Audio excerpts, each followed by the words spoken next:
It's for a good cause, I swear. By Sarah1281. Chapter 10. If we need to cheat, ask harder questions. And remember, outside of the second task, killing equals disqualification, so please wait to take your bloodlust until after the exam. Ibiki finished explaining the exam's code of conduct. But Kara wasn't disqualified last time because you fought me, Sasuke whispered to Sakura. So how did he manage to not kill anyone during the preliminaries? Sakura thought back. He fought Lee, remember?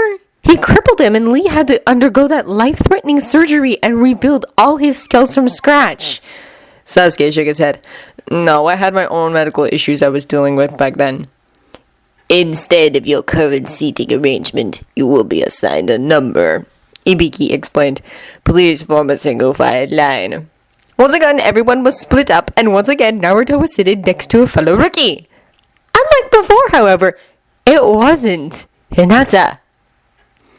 Yes! Naruto cheered. Best seat ever! Why? Where are you seated? Sakura asked. I'm right next to Shino! Naruto explained happily. And that makes it the best seat ever. Why? Sakura asked again, because she knew that curious or not, Sasuke was never going to. Of course! Naruto nodded. Shino does bugs after all! We know that. Sasuke felt the need to remind him. So you should see why I'm loving my scene arrangement! Naruto shot back. Just tell us, Sakura sighed. Termites are a kind of bug! Naruto informed him. You mean... Yep! Naruto nodded gleefully. Shino is my ultimate Kankuro defense! For the love of Kami, you do not need protection from me! Kankuro burst out from a few feet away. Naruto was rather loud after all, so he'd heard half of the conversation at any rate. Although if you keep this up... You're threatening me while trying to convince me that you're not evil? Naruto asked incredulously. Tamari, Gaara, I applaud you for staying sane as long as you have! Tamari's eyebrows rose. And now my sanity is being compared to Gaara and not in a maybe you should spend less time in the sun kind of way. Alright, find your seats, Ibiki ordered. As they were finding their seats, Sakura pulled Ino aside. Ino, if you use your jutsu on me, I'm going to give you an impromptu haircut like mine. If you use it on Sasuke, he'll probably go on a revenge date with some other girl. Aren't you going to warn me off copying from Naruto? Ino asked, shuddering slightly at Sakura's threats. I would, Sakura acknowledged. But since if you tried it with him, the QB could very well eat you, I think I'll let you use your own judgment. Looking distinctly pale, Ino resolved to pick a different team to cheat from. Team 7 paid little attention, as Ibiki attempted to psych them out and hint that they needed to cheat while advising them not to do so carelessly. Sakura wondered briefly why, seeing as how they practically advertised that you could cheat 4 times with relative impunity. Anyone would cheat more than that. Granted, that meant getting only 4 answers, but all that was important was making sure you didn't get a 0. Or all that was supposed to be important. Begin, Ibiki said, and the race was on. 20 minutes into the exam, and the competent ones were just figuring out that they were supposed to be cheating when Sakura threw down her pen triumphantly. She called, wisely turning over her paper and glaring pointedly at Ino to minimize the chance of anyone being able to cheat on her. Sasuke and Naruto said nothing, but started writing faster! Another 10 minutes into the exam, and Sasuke also put down his pen after thoughtfully penning some advice to the examiners. If you want to make us cheat, you should try giving us some harder questions. Granted, only Sakura, and he supposed Shikamaru, if he could have bothered, had been able to answer the questions as Genin, but for those who had already passed the exam, it was just a matter of doing the work. Come on! Naruto growled, finishing up 5 minutes after that. Why do I always last? Because you suck, Sasuke said bluntly. Quiet down back there over taking points, Ibiki warned. They probably should take points anyway, as the conversation could very well be coded, but the girl had only said 1 word, and both boys had only started to speak after they had finished. Right after Naruto finished, Kankuro suddenly had to go to the bathroom, and what Naruto's puppet senses very clearly declared to be a puppet handcuffed him and escorted him there. It was creative, he supposed, and audacious, but given the fact it had puppet lines on its face, how could Kankuro honestly not realize that he was being allowed to get away with it? Or was that part of the lousy security Orochimaru had convinced them Konoha had in order to persuade them to invade? Finally, Ibiki seemed to decide enough teams had been weeded out. Now for the 10th question. Let me preface this by saying that you don't actually have to take the question. Once you agree to take it, though, you have to answer it. What happens if we choose not to take it? Tamari asked curiously. Then you fail, obviously, Naruto told her, enjoying his complete and total lack of desperation. Otherwise, what would be the point of having a 10th question if you didn't need to answer it and there were no penalties for not doing so? Indeed, the boy whose teammates managed to beat him in the exam is right, Ibiki said. Hey, I did it without cheating! How many other people can say that? Naruto demanded. Kabuto raised his hand. You're practically ancient, Naruto said dismissively. And this is your 7th time, so you don't count. Not only will your teammates fail if you fail, but if you do take the 10th question and get it wrong, then you will never be able to become a Chunin. Ever. Your teammates, however, will be able to reapply in 6 months, Ibiki told them. Didn't Naruto say that Kabuto guy took the exam 7 times, though? Keeper questioned. How does that work? I haven't been a proctor at Kabuto's other exam. This year I am, so I can basically do whatever I want, Ibiki declared, looking like he was about to burst into manic laughter in the moment. No one wanted to be the first to quit, so no one said anything for a minute. I'm out, one of the plants finally announced. Looking pissed, his teammates followed him to the doorway. Me too, another plant said. Amy! An actual Ganin disqualified themselves. It was kind of tiring, watching team after team that had traveled all this way to Konoha back out at the first sign of difficulty. Finally, only 17 teams remained, including, of course, the 4 from Konoha, Kabuto's team, Gaara's team, the potentially secretly Orochimaru team, and the Odo team. So are the 51 of you that's left absolutely sure that you want to do this? Ibiki asked them seriously. For about the 30th time. Look, your cunning plan to annoy us into quitting is pretty brilliant, I'll admit, Naruto said tiredly. But our sensei makes annoying people a hobby, and already threatened to make us train with Guy in the morning until he showed up if we don't pass. Ibiki blinked. Doesn't he start training at 4:30? The better to get the most out of the youthful hours when the sun is just rising, Lee confirmed excitedly. We can't take that for a year, Sasuke confronted. So no matter how many times you ask us, we're not giving up. The exam proctor winced sympathetically. That's a spirit! Anko throwing yourself through the window and throwing various weapons at the Ganin still seated. How else will you get your revenge? I really wish you wouldn't encourage him, Anko, Naruto said, shaking his head. There's nothing wrong with a little encouragement when it comes to reaching your goals, Ino replied innocently. There's what it says, Gay, Sakura muttered. Anko, I wasn't done with the test yet, Ibiki told her tersely. Says the first portion of the exam is clearly over, though. You guys pass. Huh? Ino gasped. Why? Ibiki opened his mouth to explain, but Anko beat him to the punch. You'll take too long, she told him frankly. You were supposed to cheat unless you're some kind of genius or have been a Ganin for too many years. If you sucked at cheating and got caught being obvious 5 times, you were out. If you agreed to take the exam or hypothetical dangerous mission, then you at least have the broadest characteristics of a Chunin, and if you're too scared to take it, then you don't deserve the title. Who are you? Kangaroo demanded. And why did you throw deadly projectiles at us?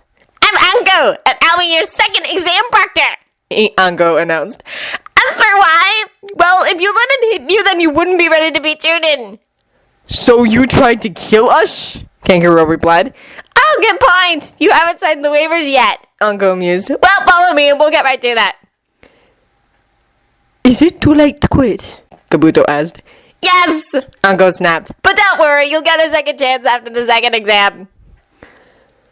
That won't be very helpful if we die, Kabuto pointed out. Then don't die. Honestly, kid, if you're this worried, maybe you should have quit when you were ahead a long time ago, Anko muttered, heading off towards the forest of death and expecting the Chunin hopefuls to be following her. So, how do you think they're doing? Minato asked. Kakashi looked up from his ever-present book. Apparently, the various changes they made, Minato being alive, Naruto being a part of his life, forcing him to actually spend time in Konoha, had made enough of an impact on Jiraiya that his books were different. Not to say they were really any better or worse, and definitely not more appropriate, but it was nice not to have to wait until they had reached the point where the author had originally died to get some new material. My minions? They aren't your minions, Kakashi, they're your students, Minato said, trying to look stern, and failing. Really? Because back when Obito and Rin joined us to form a team, you were singing a different song, Kakashi countered. That was Jiraiya-sensei who calls you guys my minions, and then he said something about how he was going to rate a spy smut novel, Minato reminded him. You didn't correct him, Kakashi insisted. It's Jiraiya-sensei, Minato pointed out. Would correcting him really have done any good? I suppose not, Kakashi conceded. That was a good book he wrote about that, although I was a bit put out that the character that was based on me didn't get the girl. Well, to be fair, you didn't get the girl, so if he wanted to be accurate, he had to have Obito's character end up with her, Minato said levelly. True to life? Kakashi snorted. Have you ever read those books, Minato-sensei? As the Hokage who must set an example for his people, I'm afraid I cannot answer that question one way or another, Minato said virtuously. Yeah, set an example, alright. Kakashi shook his head. You know, there's a reason Naruto calls every other shinobi he meets a closet pervert. I'm starting to think there's a correlation between ninja power and perversion, Minato confessed. As the only other way to explain the fact that all-powerful ninja are raging perverts is some sort of societal problem I might be forced to address. I could definitely see the connection, Kakashi said quickly. You just want to be able to read your books in peace, Minato accused. Kakashi really shrugged. Oh, that's right, I never did answer you about my minions. I think they'll be fine. Are you sure? Ibiki's the first examiner, you know, Minato asked anxiously. Kakashi rolled his eyes. He's not going to torture them without a waiver, and Anko said she's handing them out at the second exam, so don't worry. There's always psychological torture, Minato pointed out. Your son doesn't actually believe in giving up, and making him doubt himself will just make him come back 10 times harder, Kakashi assured his mentor. I know, but I'm still not sure he was ready. I mean, a lot of the exam is about teamwork, as social missions are usually a jonin-only thing. And he's known Sasuke for years, so they should be able to work together alright. But what about the other one? Haruno Sakura? Minato asked. He never really interacted with her before you wanted her on your team. You met her at the dinner, remember? Kakashi asked. It might have taken a while, but she and the boys have the whole camaraderie thing down pat. Taken a while? Minato repeated. They've been a team for 4 months. And what a 4 months it has been, Kakashi said. So she's not a fangirl then? Most kunoichi I've seen have been at that age. Although by the time of their first tuning exam, they were usually over it, Minato acknowledged. She's over it as well, Kakashi replied. Rin was never a fangirl, even when she did have a crush on me. Minato shrugged. I think it was the war. Let's hope we can keep the peace as long as we can, Kakashi said, sobering, especially with all the sacrifices we've had to make. Minato nodded his agreement. I agree with you that the Chunin exam is an excellent time to strike with all the foreign nations running around, and hopefully our increased security will be enough to make sure that if anyone tries something, they won't succeed. One final word of advice, Anko said as she finished explaining the rules and mildly molested Kiba, who couldn't keep his mouth shut and got a kunai wound to the cheek that she just had to lick. Today! That's good advice, Naruto decided. Since we didn't sign the waiver yet, can I say what? Kiba wondered. That depends if the waiver says that it covers actions that happened before you signed it, Shikamaru told him. Read the fine print. Kiba looked slightly panicked. On the other hand, I'm sure I could just challenge Naruto when this is all over, and his therapy jutsu will get me past this. His sensei's engaged to her, so I'm sure he's got mildly molested before. Naruto shuddered. I don't want to talk about it. So Naruto, what did you think of the first part of the test? It was easy. It was! Naruto agreed. I didn't even need to cheat! Which is fortunate, as it wouldn't have occurred to you to do so anyway, Sasuke pointed out. That was one time! Naruto protested. And your morals wouldn't have let you do it even if it had occurred to you, Sakura added. You know, I am this close to defecting the Guards team and letting you deal with Kankuro for 5 days, Naruto threatened. Oh, please do, Kankuro pleaded. Coward? Tamari accused. You can't just defect to Suna, Naruto, Sakura said, shaking her head. Why not? Naruto demanded. Your dad would probably be pissed seeing as how he's the head of Konoha, she pointed out. So, what's a little teenage rebellion? Naruto asked rhetorically. If you're not here and we should meet that man, then I cannot guarantee Sakura would be enough to stop me from murdering him on the spot. Sasuke contributed. Naruto winced. Sorry, Gaara. Maybe next time. Gaara, who hadn't expressed an opinion about Naruto changing teams one way or another, I wasn't sure that was even allowed, blinked at him. Next time, I thought you intended to pass. Jonin exams? Are there Jonin exams? Sasuke asked. I have no idea, Naruto confided. Do you guys even live in Konoha? Sakura asked incredulously. Everyone enter your gate! Uncle's voice rang through the crowd.